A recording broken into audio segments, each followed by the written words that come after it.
Welcome back to the AI Product Talk.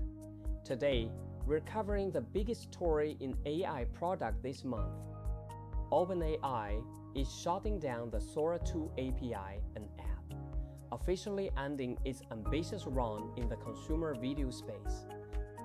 For many PMs, Sora wasn't just a product, it was the North Star, the proof that generative video had arrived. What did we learn from the fallen Sora? But as we know, great technology doesn't always make a sustainable product. To understand the closure, we have to look back. In early 2024, Sora burst onto the scene.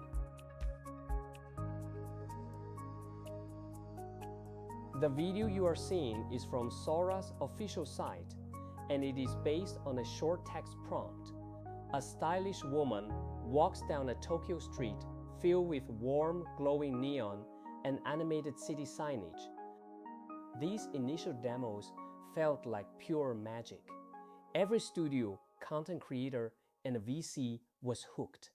OpenAI used this wave of interest for a year of intense beta testing.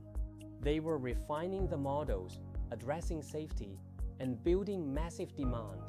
In late September 2025, Sora 2 officially launched. It was strong, hitting 1 million downloads in just 5 days. The API integration was polished. The app was clean. And for a week, it seemed OpenAI had won the video war by a landslide. But then, the metrics came in. From a PM perspective, launch vanity metrics mean nothing. Retention is everything. And this is where the story changes. The user retention rate is around 10% on day 1. After 30 days, it drops to 1%, alarmingly low. While thousands signed up to test the novelty, the vast majority were not returning to convert to paying users. They were not maintaining daily active usage. Why? The novelty effect wore off. Producing complex AI video is hard. For a casual user, it took too much effort, prompting, waiting, regenerating, to get the result they wanted, and they simply drifted away. At the exact same time, retention was tanking. OpenAI was facing a crisis: the compute tax. Running a global, real-time video simulation model is not cheap. Running a global, real-time video simulation model like Sora is costing $15 million a day. Sources estimate that between raw computational power, training, storage, and specialized inference clusters, plus general operational overhead, Sora 2 was costing roughly $15 million a day to operate. Let's do the PM math. Low retention means minimal revenue. Huge daily operational costs mean zero margin. Even the $1 billion partner deal with Disney cannot make it sustainable.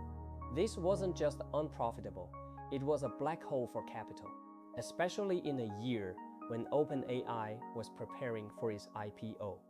And the final nail in the coffin was the competition. While OpenAI was running the gold-plated maximum compute route, competitors were optimizing. Tools like Google's VO3.1, Runway's Gen 4, and platforms like Kling 3.0 focus on lower-cost inference architectures. They use smaller, more efficient models, optimized for faster rendering times and specialized hardware. The reality for a PM is that these competitors began achieving comparable video quality and vastly faster output speeds. Sora 2 was trying to sell a Formula One car to commuters, and the commuters preferred the efficiency of a Tesla. So, what's the cause of failure? The Sora's closure is a failure of unit economics and market product fit, but it is not a failure of the tech. OpenAI is pivoting. They are moving Sora into a foundational world simulator for their robotics division. For product managers, the lesson is clear. Vanity metrics mean nothing if you don't have retention. Market demands efficiency. not just raw power. Unchecked unit economics will kill any product. In 2026, the supermodel era is giving way to the optimized era. Even advanced tech cannot save a product without margins. Thanks for watching the AI Product Talk. Make sure to subscribe for more breakdowns of the evolving AI product landscape.